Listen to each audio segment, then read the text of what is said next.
कभी king of good times कहलाने वाला ये आदमी आज भारत के सबसे बड़े भगौड़े बिजनेसमैन में से एक है। विजय माल्या, वो नाम जिसने भारत के बैंक सिस्टम को हिला दिया।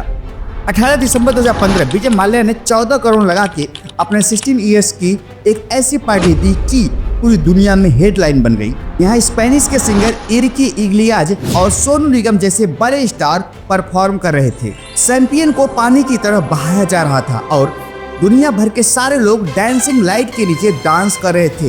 ये रात माल्या की वेल्थ, पावर और इंडिविजुअलिटी की कहानी बयां कर रही थी, लेकिन किसी को अंदाजा नहीं था कि यही माल्या 2 महीने बाद देश को छोड़कर हमेशा के लिए भागने वाला था और पीछे छोड़ जाने वाला था 9,000 करोड़ का बैंक फ्रॉड। इस पूरी कहानी की शुरुआत होती है विजय माल्या के पिता विट्ठल माल्या से। कर्नाटक से आने वाले विट्ठल माल्या कॉलेज के दौरान ही कंपनी के फाइनेंशियल स्टेटमेंट को एनालिसिस करने में मास्टरी हासिल कर ली थी। इसी स्किल की बेस पर 1940 में स्टॉक मार्केट से बहुत ही पैसे कमाए, जिसके बाद उनका ध्यान यूनाइटेड ब्रूवरीज पर गया।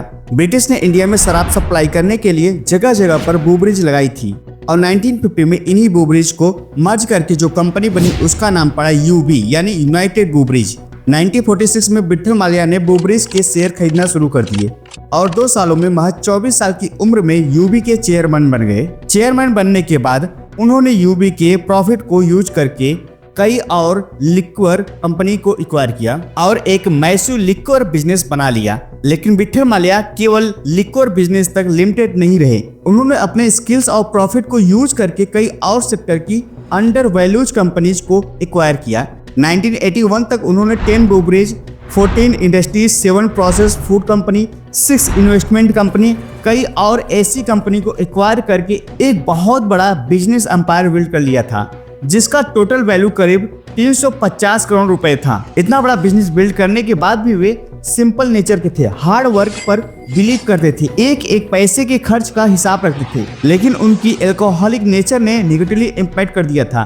1983 में 15 वर्ष की एज में उन्हें एक अचानक मैसिव हार्ट अटैक आया, जिससे ये सरवाइव नहीं कर पाए और तभी उनके 27 वर्षीय बेटे विजय माल्या ने कारोबार को संभाला। विजय माल्या का जन्म 1955 में हुआ था। वे अपने पिता के इकलौते बेटे थे। उनका ईयरली चाइल्डहुड बंगलौर में बीता, जहां उनकी लाइफ लग्जरी से भरी हुई थी। वो काफी ज्यादा एक्सट्रोवर्ट थे और ज्यादातर टाइम अपने फ्रेंड्स के साथ बाइक रेसिंग, क्रिकेट और अपने टॉय फरारी को चलाते हुए बिताते थे। 18 साल की उम्र होते ही उनके पिता उन्हें यूबी के बोर्ड ऑफ डायरेक्टर में शामिल कर लिया था और उन्होंने काम करना चालू भी कर दिया था। ग्रेजुएशन के बाद बिजनेस को अच्छे से समझने के लिए यूएस भेज दिया गया था। तब एक दिन उन्हें खबर मिली कि उनके फादर अब नहीं रहे, इसलिए उन्होंने कंपनी को लीड करने के लिए इंडिया लौट कर आना पड़ा। अपने पिता से बिल्कुल उलट उनकी इमेज पार्टी एनिमल और फ्लैशी लाइफ स्टाइल बन चुकी थी, इसलिए यूबी ग्रुप के कई टॉप मैनेजर्स को विजय की लीडरशिप में कॉन्फिडेंस नहीं था। लेकिन मोर मेजॉरिटी शेयर होल्डर के सपोर्ट से विजय ही चेयरमैन बने। शुरुआत से ही विजय कुछ अलग करके अपने डाउटर को गलत साबित करना चाहते थे, इसलिए उन्होंने यूबी लिक्वर बिजनेस से हटकर कई और बिजनेस करना चालू कर दिया। उन्होंने प्रिडिक्ट किया कि यूएस की तरह इंडिया में भी बहुत बड़ा फूड रेवोल्यूशन आएगा, इसलिए उन्होंने मैकडॉनल्ड्स पिज्जा की फास्ट फूड चेन लॉन्च कर दी। दिल्ली और मुंबई में कई सारे आउटलेट खोल दिए, लेकिन मुंबई में एक बहुत बड़ा कंपटीशन उनका इंतजार कर रहा था, डिब्बा वाला। सिंपल और घर तक पहुंचाने वाला डिब्बे वाले को लोग बहुत पसंद करते थे। अमेरिका की तरह इंडिया में आउटलेट फूड कल्चर नहीं था, इसलिए उनकी 1-2 आउटलेट छोड़कर बाकी सभी बंद पड़ गई, जिसके कारण उन्हें यह बिजनेस पूरी तरह बंद करना पड़ा। यही नहीं, पहले से चल रहे बिजनेस को भी इन्होंने बंद किया। उसमें से एक है बर्जर पेंट। बर्जर पेंट को इन्होंने 4,000 करोड़ में सेल किया था, लेकिन आज बर्जर पेंट की वैल्यूएशन 50,000 करोड़ है।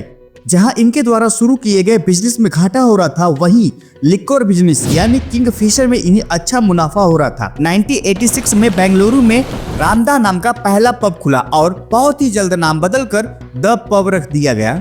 जहां ट्रेडिशनल बार्स में लाइटिंग, सीटिंग, क्लियरनेस बेकार होती थी, वही पब में सुपीरियर लाइटिंग, क्लियरनेस और म्यूजिक के चलते बेटर एम्बियंस दिया, जिसके कारण यहाँ हाई क्लास लोग, इवन फीमेल क्राउड भी आने लगे। ये सब देखते हुए विजय ने अपने किंगफिशर की ट्राउट बियर लॉन्च कर दी और ये एक इंस्टेंट हिट बन गई। आगे चलकर बेंगलुरु में इतने पब खुले कि बेंगलुरु को इंडिया का पब कैपिटल कहा जाने लगा।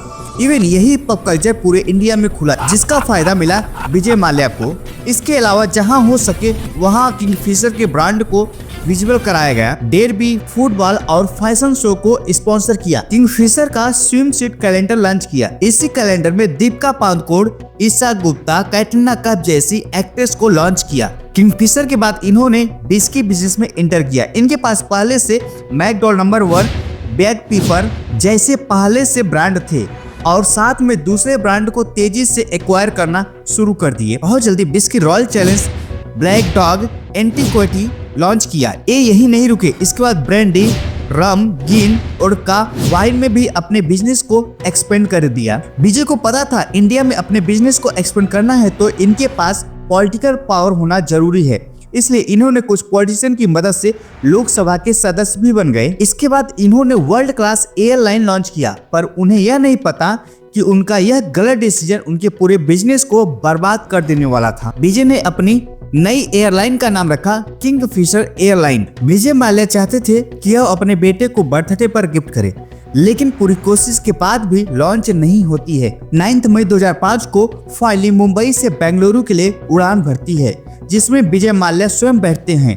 टिकट सस्ते और हाई क्लास की सुविधा होने की वजह से इनका यह बिजनेस तेजी से चल पड़ा, जिसके कारण उन्होंने जल्द कई सारे प्लेन को एक्वायर कर लिया और उन्हें ऑपरेट करना चालू कर दिया। शुरुआत में लो प्राइस टिकट और हाई क्लास की सुविधा की वजह से बिजनेस लॉस में चल रहा था। विजय को लग रहा था कि जब एक्यूरेट कस्टमर बन जाएंगे तो वो टिकट के प्राइस को बढ़ा देंगे, लेकिन तभी नई फ्लाइट की एंट्री होती है जिसका नाम था इंडिगो। इंडिगो का टिकट सबसे सस्ती थी।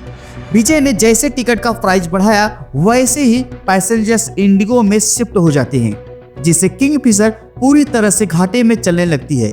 शुरुआत से एयरलाइन चालू करने के लिए लेकिन 2005 तक आते आते फ्रेश लोन की जरूरत थी।